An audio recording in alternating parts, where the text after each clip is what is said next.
बताइए प्रदीप, आपका फंडा क्या है आज?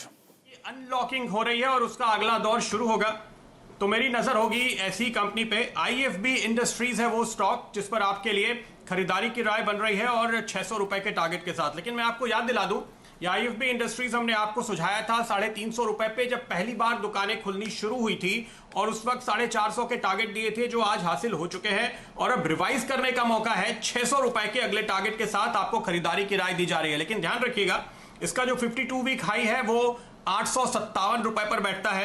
ये होम अप्लायंसेस का जो सेगमेंट है, खासतौर पे वॉशिंग मशीन और थोड़ा एसी जिसमें ये कंपनी कारोबार करती है, इस सेगमेंट में आपको बहुत अच्छी खरीदारी देखने को मिल रही है। अगर आप एक अपडेट लेते हैं, 2 दिन पहले मैं देख रहा था कि आपको एक अप्लायंसेस वाले बड़े स्टोर के बाहर लोग कतार लगाकर खड़े हैं अंदर जाने के लिए, क्योंकि देखिए अगर आपकी वॉशिंग मशीन बिगड़ गई है, अगर आपका एसी बिगड़ गया है, तो आपके पास कोई रास्ता नहीं, आप उसको रिप्लेस करने जाने ही वाले हैं। तो ये डिस्क्रिशनरी स्पेंडिंग है भी और नहीं भी है, तो जाहिर तौर पे यहां पर आपको रिप्लेसमेंट डिमांड बहुत ही स्ट्रांग देखने को मिल रही है, और यही वजह है कि मैं आपको खरीदारी की राय दे रहा हूं। अब आप देखिए, ये स्टॉक अभी भी, हम आज टारगेट रिवाइज कर रहे हैं, हमारा टारगेट एक बार हासिल हुआ है, लेकिन ये स्टॉक अभी भी 3 साल के लोस पर है। 2018 में 1546 का इसका हाई था, यानी वहां से अभी भी आपको ये तकरीबन 1/3 लेवल पर, बल्कि उससे भी नीचे मिल रहा है।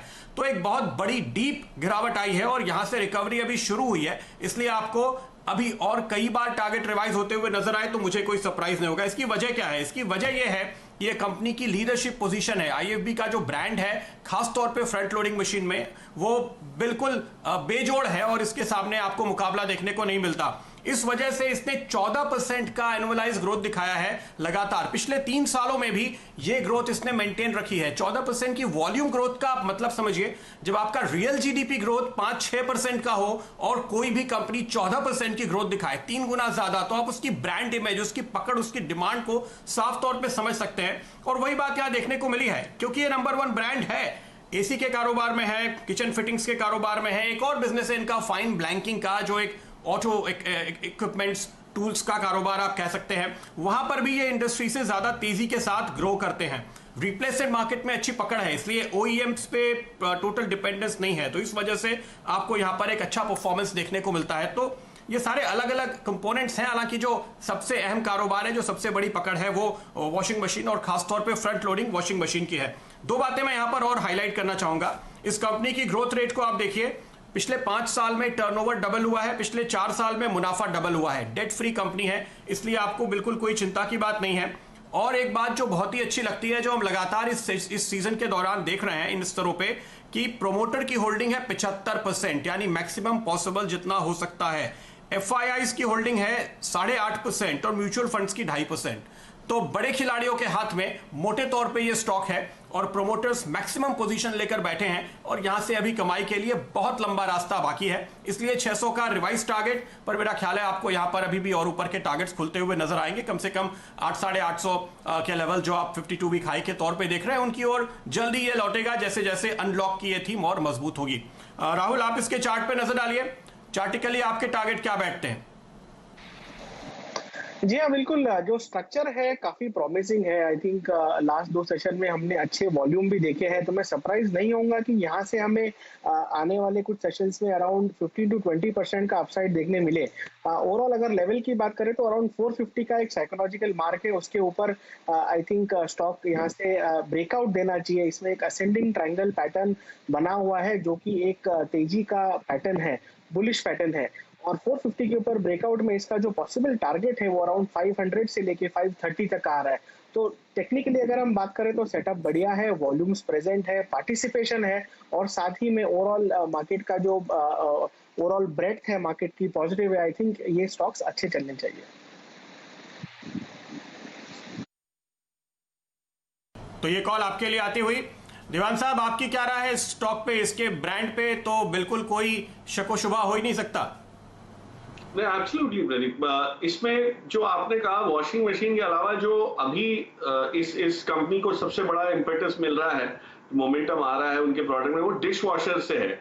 और मैं आपको फर्स्ट हैंड एक्सपीरियंस बता सकता हूँ कि जो परिवारों ने जिंदगी भर डिश वॉशर सोचा नहीं था लेने का, वो भी तब्दील हो चुके हैं इस चीज में। उनका भी अब एक जो मंतव्य है वो परिवर्तित इस चीज का है कि ये चीज गैजेट वॉशिंग मशीन जितना ही इंपॉर्टेंट है। और याद रखिएगा डिश वॉशर में इनके जो सीरीज है, नेपच्यून करके इनकी सीरीज है, that is far better than all other dish washers in terms of acceptance. मतलब वो उसमें हमारे हिंदुस्तानी घरों में उसका इस्तेमाल जो है वो बहुत अच्छी तरह अडेप्टेबल बनाया है। जैसे बॉश के साथ भी, बॉश की भी मशीन है लेकिन वहां थोड़े इश्यूज आते हैं। तो मुझे ये सरप्राइज नहीं होगा जो आप जो कह रहे हैं कि जैसे जैसे शोरूम खुलेंगे लोग हलचल बढ़ेगी।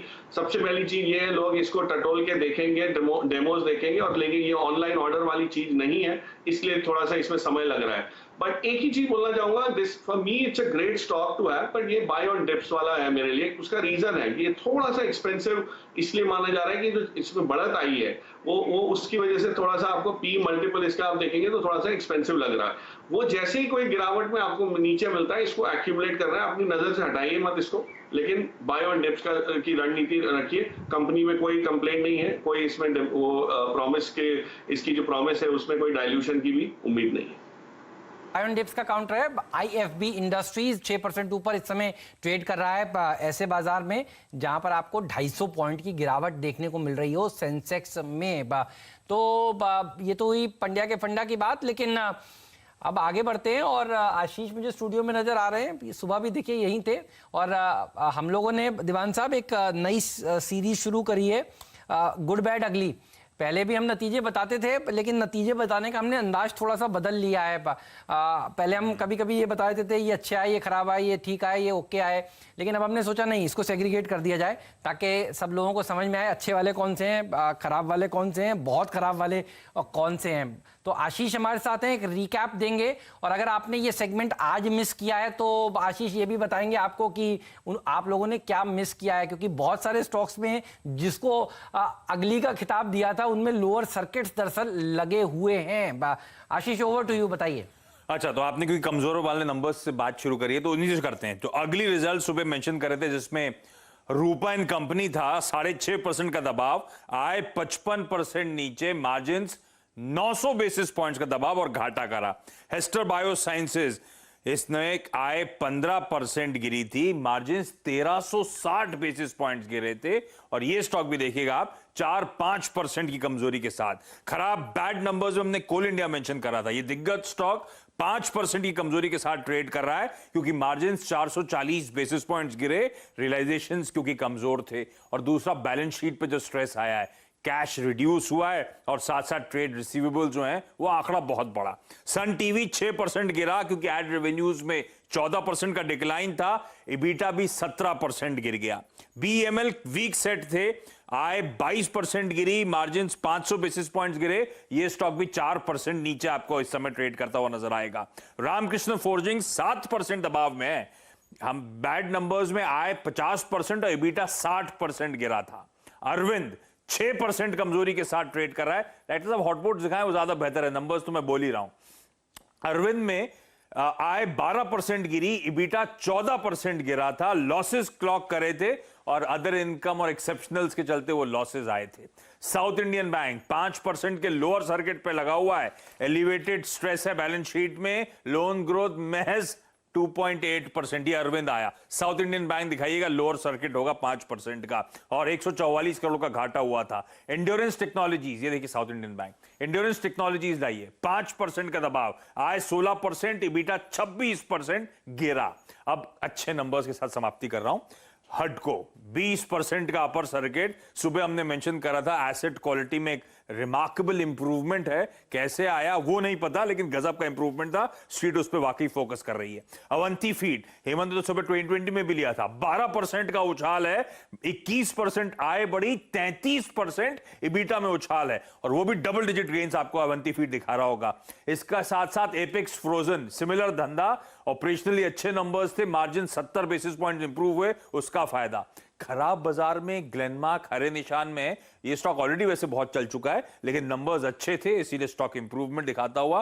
और हां, एक वेस्ट कोस्ट पेपर, आप लोग पेपर्स डिटेल में डिस्कस कर रहे थे, उसमें वेस्ट कोस्ट पेपर्स के नंबर्स भी अच्छे हैं, 14% का स्टॉक में उछाल, आय 28% और मुनाफा 110% इंप्रूवमेंट, 17% मजबूत है इस समय। दीवान साहब पेपर पे बुलिश और पेपर नहीं चले। बोलने के बाद ही लग रहा है चलना शुरू हो ये गया। दीवान साहब का कमाल है। अच्छा, ओरिएंट पेपर जिसके नंबर ढीले थे, वो भी इन दोनों पेपर को देखकर रिकवर हो गया, रिकवर इसलिए हो मैंने गया। लिस्ट से हटा दिया उसको। हाँ, लेकिन तो 5% गिरा हुआ, लेकिन 4%। वो खराब थे नंबर्स, और वो भी देखिए डॉक्टर साहब दिखाइए प्लीज एक बार, ये देखिए ये भी नीचे खुलने के बाद अब एक बार तो हरे निशान में आ गया। मैं देख रहा था सारे नंबर्स। दीवान साहब बुलिश हो चुके हैं पेपर कंपनियों पर। अब आप समझ लीजिए, दीवान साहब को लग रहा है कि घर पे जरूरत पड़ रही है आजकल, वो नोट ज्यादा बना रहे हैं। नहीं उसकी डिश वॉशर की बहुत ज्यादा, तो मार्केट में ढूंढना है, कहीं मिल नहीं रहा है, इसलिए इतनी ज्यादा रिसर्च हो गई है। सर जरूरत पड़ रही थी क्या घर पे काफी ज्यादा?